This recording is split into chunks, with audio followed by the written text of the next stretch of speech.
Move that Fed. Move the FedEx. Yeah. It looks nice and clean. Then you got a FedEx bucket box down there. It's got to mail out. Now, got Alex Jackson on the call, agency owner here at Symmetry Financial Group. He's my upline's upline, whatever you want to call it. We're all one happy family over here. Yep. Even look, he's in right there. Hey, look right here. What up? That's pretty cool, dude. I like that. A good one. Now, so Alex, do you just want to introduce yourself, who you are, where you're from, and your story kind of before Symmetry? Yeah, thanks, Mason. Alex Jackson, like Mason said, agency owner here at Symmetry. I've been here full-time since August of 2018, and direct to Jim Russman, one of my best friends and now business partner, which some of you may have seen on some of the other YouTube videos that Mason's made. So Mason, thanks for putting these together for us.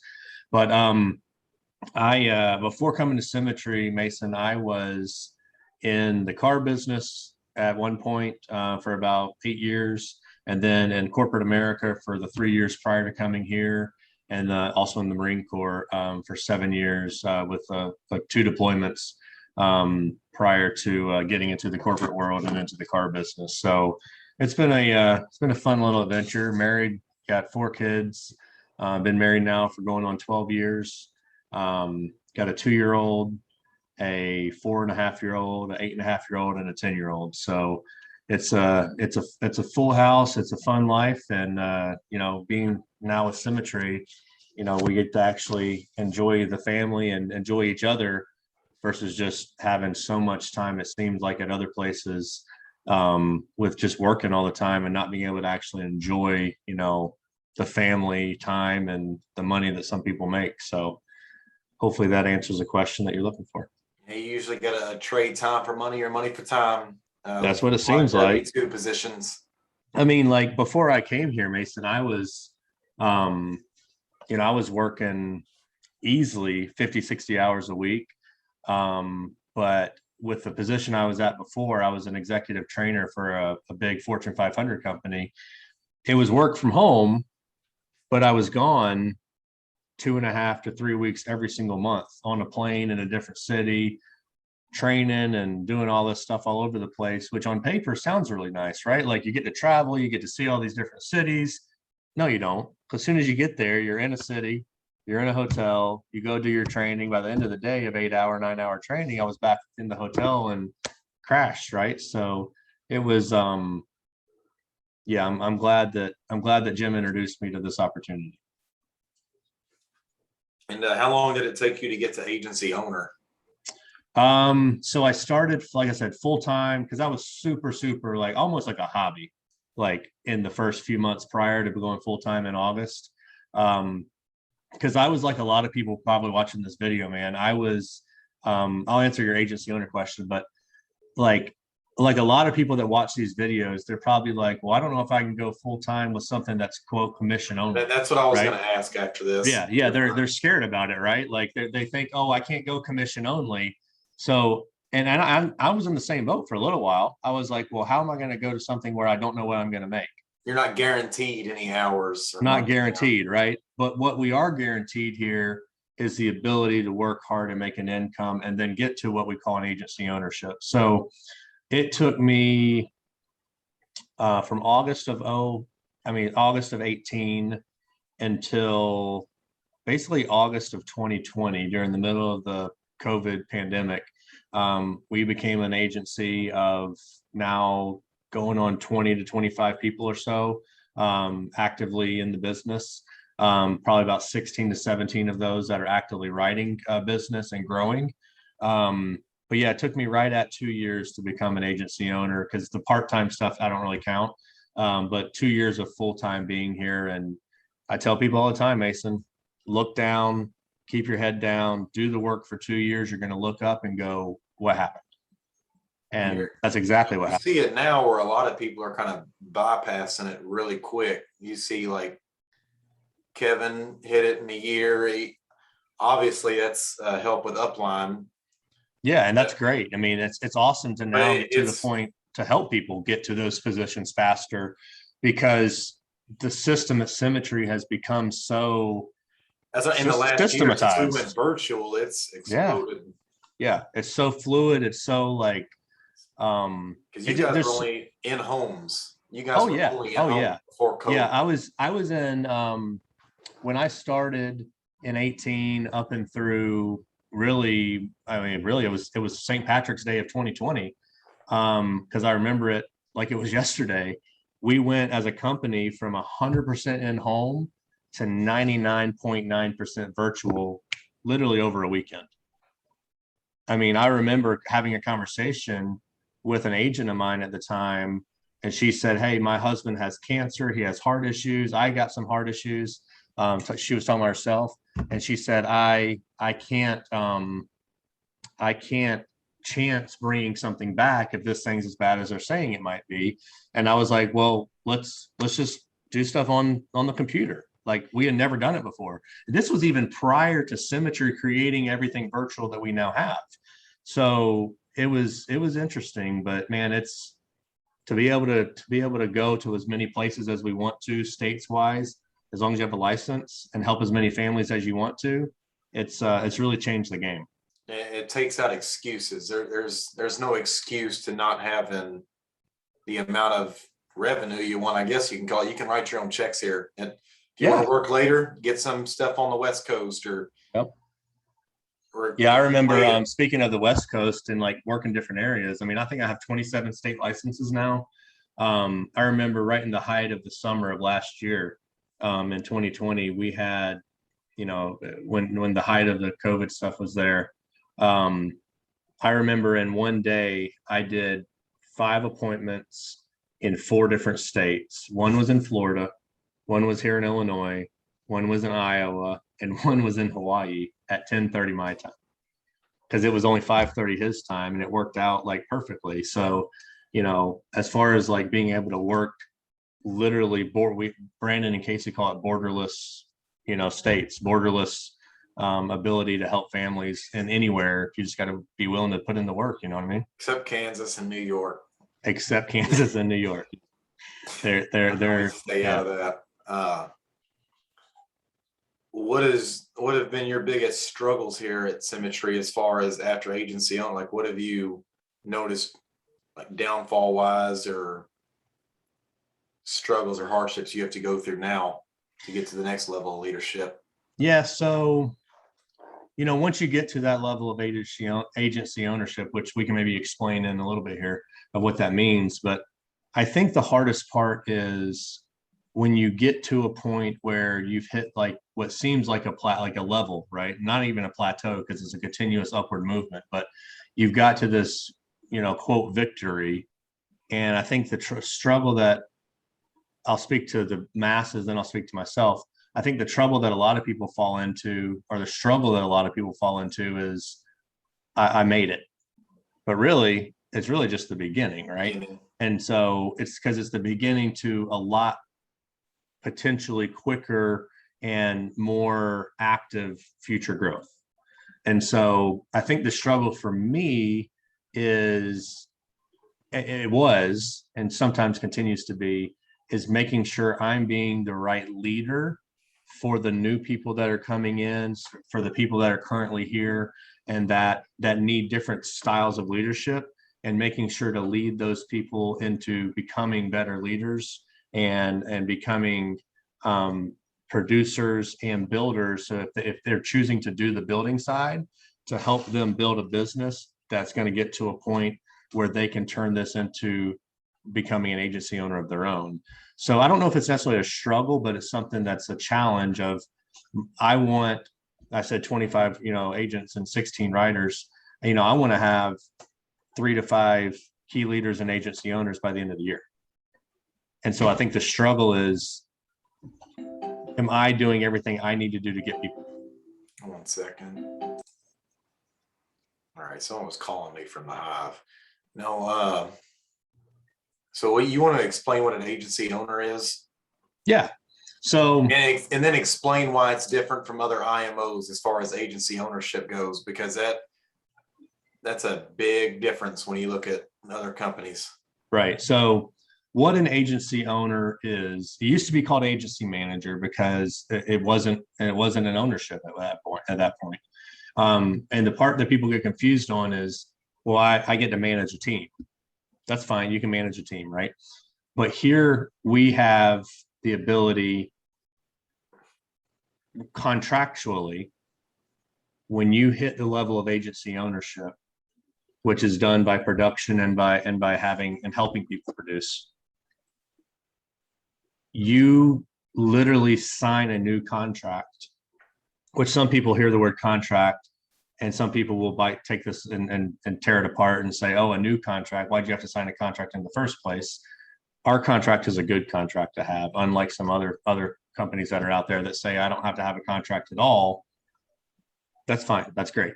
Here we have a contract that helps us get to the point of having all the relationships we need with the carriers. But more importantly, once you do the IMO contract, the agency owner contract, now I have a contractual agreement with the owners of the company, advisory board, whatever you want to call it, that says that if I pass away, and here's where a lot of people get confused, Mason, with other IMOs, they say, you know, all the companies are going to pay you your residual income, which is true. They will.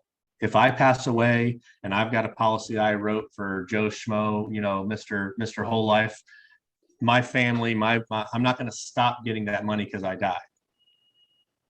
What they forget about, though, is that the growth of your agency and the income, that the residual income from that passive income, not residual from one policy, the passive income that you're going to feed into my family as a downline, because you're going to become an agency owner, agency director, and higher than that. Building.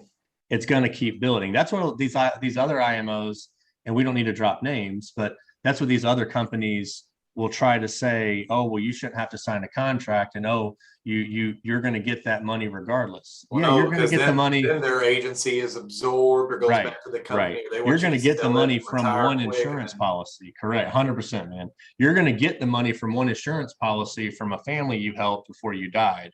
But what they forget again is that when I die, okay, and I always talk about dying because I'm not going to sell my business anytime. I'm not going nowhere, right? So if I pass away, not if, when I pass away, right?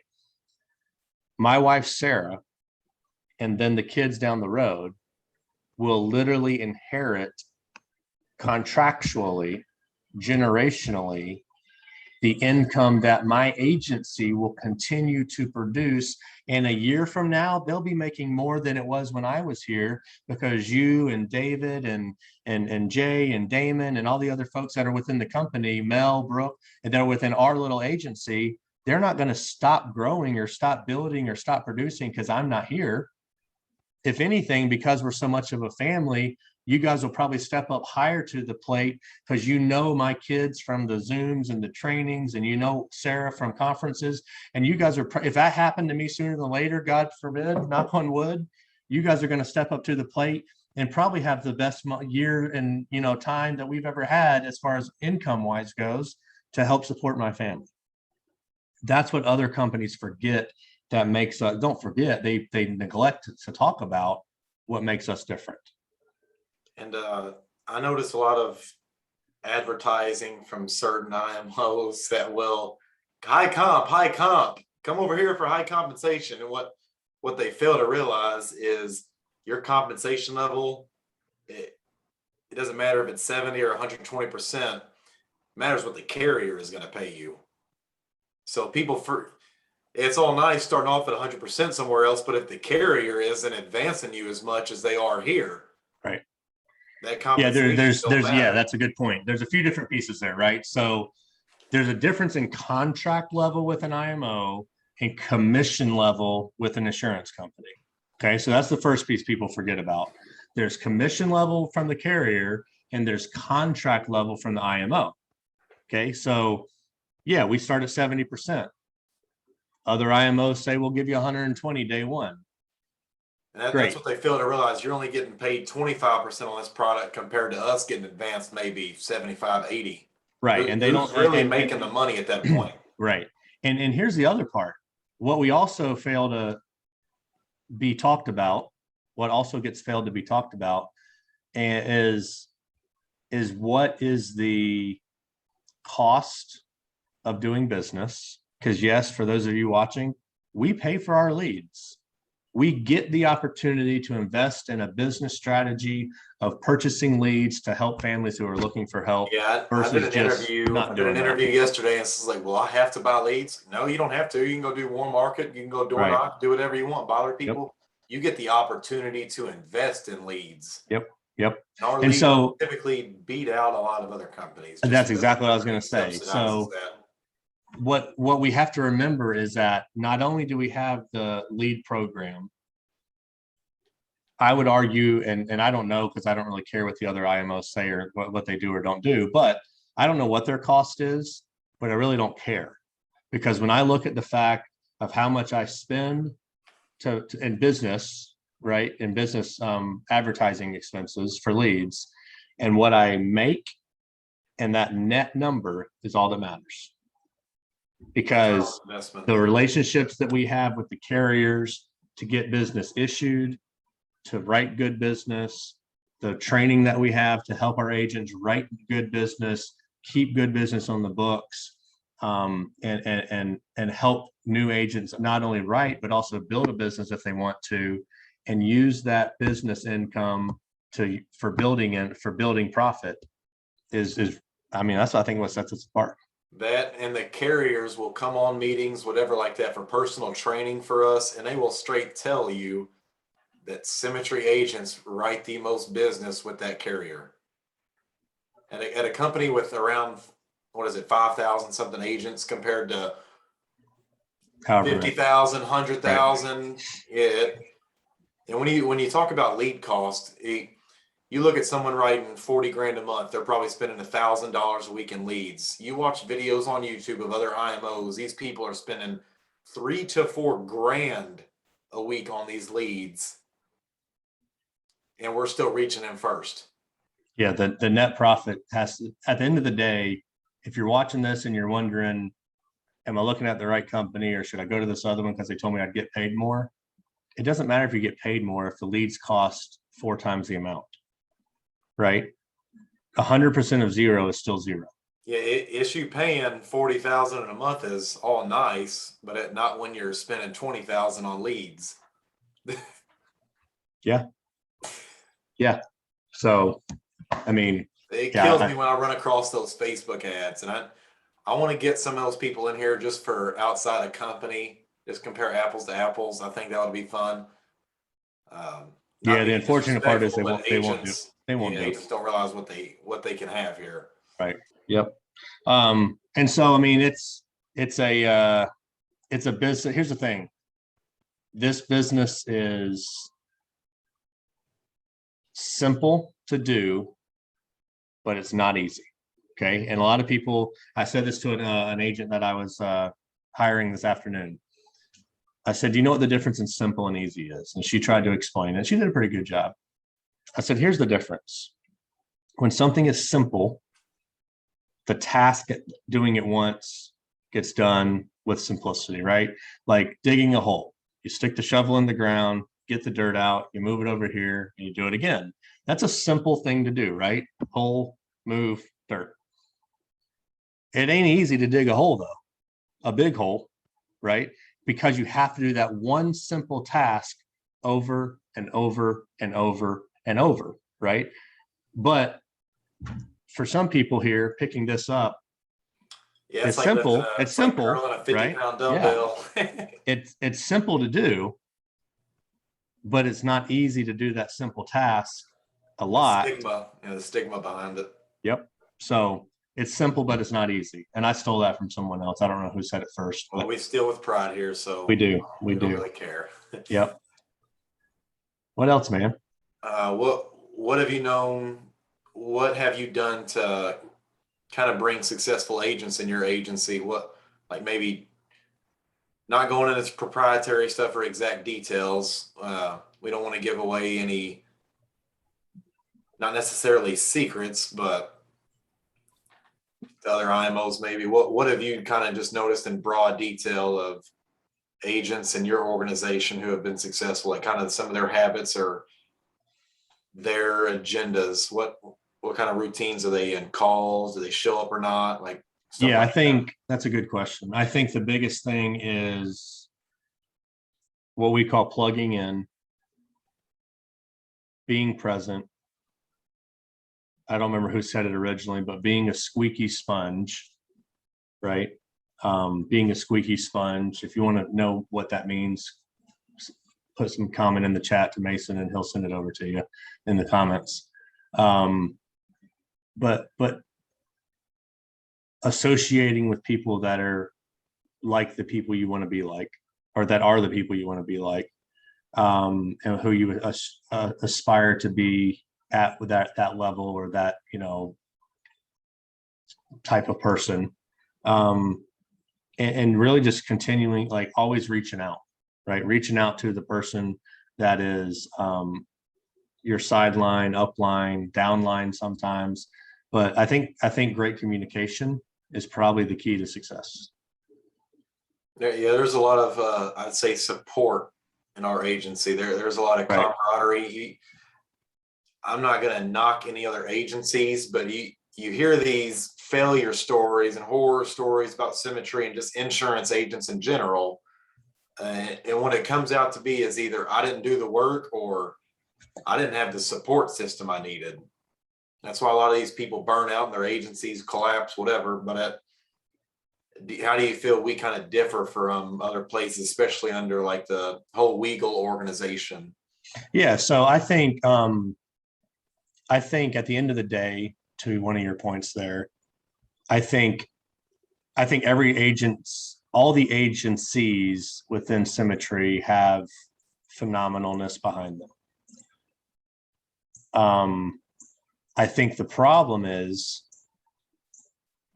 the people that join certain agencies, not the agency's problem, it's the person's problem. You can't, like Danny Young says, you can't say the wrong thing to the right person. You can't say the right thing to the wrong person.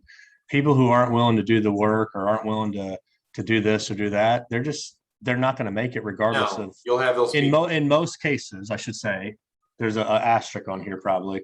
In most cases, switching to something else is not going to be the answer 99.99% of the time. That includes switching to another IMO, whether it be coming to Symmetry or going to somewhere else, right? From Symmetry. If you're not doing the work, you're not going to be successful. Having a cheaper lead or a more expensive lead or a higher comp level or a different this, a different that doesn't change what you do. The only person responsible for the success level you have in life, much less the insurance industry, and depending on the agency or the IMO, is the person watching the video, period. I mean, that's the success comes from the person behind the desk. You can absolutely make it work. I know I have for myself. There's great training in our agency though. You will hear Brandon and Casey even mention there are bad apples in Symmetry. People who get complacent and they stop doing what got them there in the first place. That's kind of the leadership that I was talking about. Maybe they don't. Yeah, that's a good point. They got agency owner now they're just done. They're happy. They're content. Yeah. So and now everyone below them. That's all there's kind of keeping them afloat. Yeah. So I think the one thing that sets us apart from like a lot of people are trying to copy what Melissa is doing. Yeah, and that's great. I mean, that's you can't copy Drive, unfortunately, though. No. Right? You can copy stuff from a Google Drive, but you can't copy Drive. You can't copy hard work and dedication and care, right? I saw a sign coming back from North Carolina the other day. It was what's that? The restaurant, Cracker Barrel, and it said, "Our best ingredient, care." Yeah, right. Persistence drives performance every day of the week. I love how Nikki Johnson says that. Yeah, 100%, man. So I mean, I think to go back to your question about what helps new agents and what helps, like what drives us.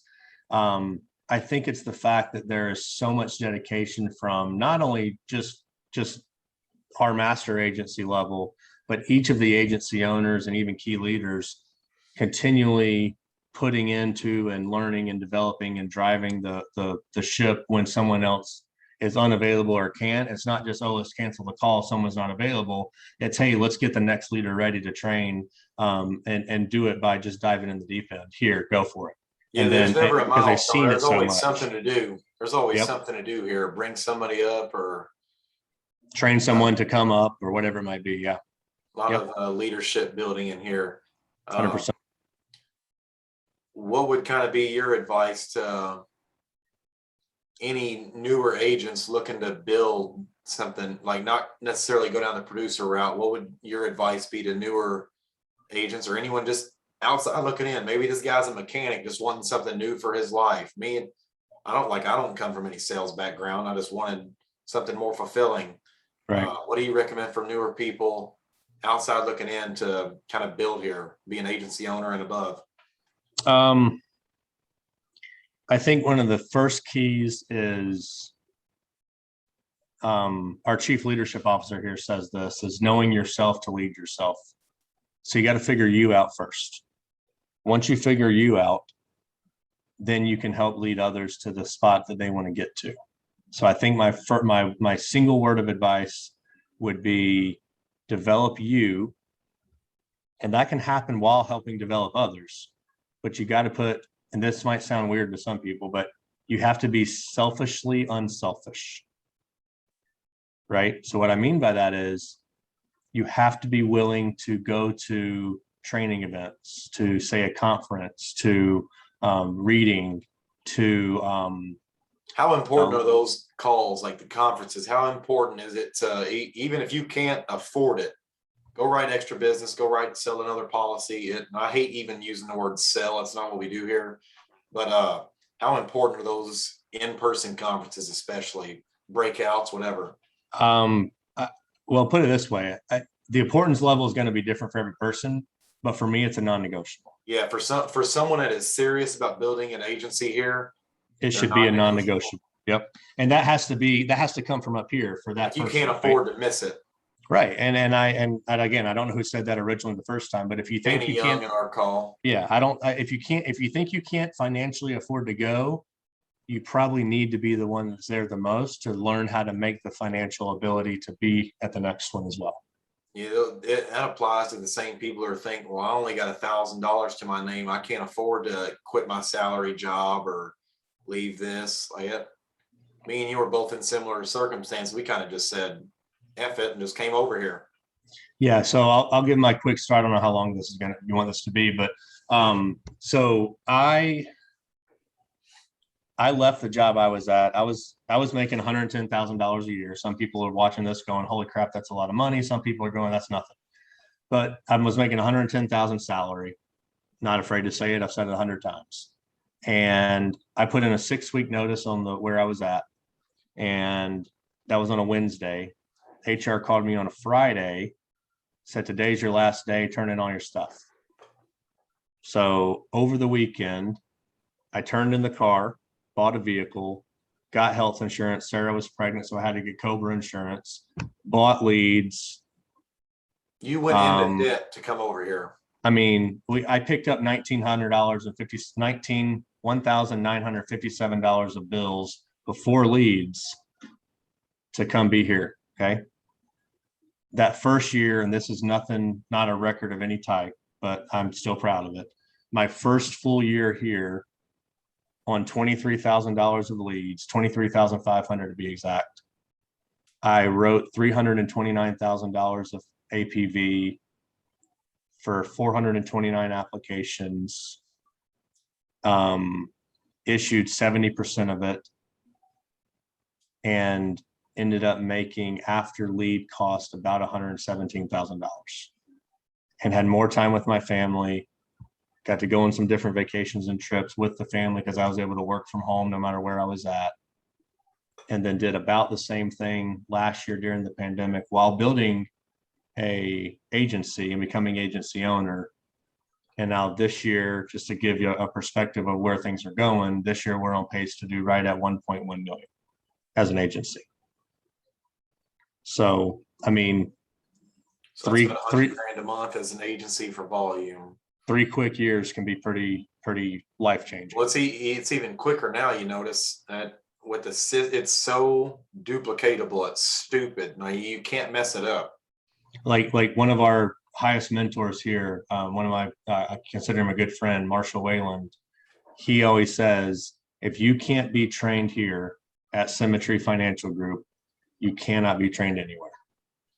There's too much out there that we have at our fingertips. And from agency standpoint, from an overall Symmetry standpoint, from sound recordings to Google Drives to Quality University, it's untouchable. I will argue with anyone that there's no better training than right here. If you can't get trained here, you can't get trained anywhere. You got people from all kinds of different IMOs and insurance backgrounds that come here and fall in love with how easy the system is to follow. It's foolproof. Yep. Just before we get off here, I just want to ask you, what is your most important core value with Symmetry? What do you think it is for you? For me, so there's 8 core values, and for me, it's the first one, which is relationships matter and people come first, because all other 7 core values, if you believe the first one and follow the first core value, relationships matter, people come first, right here.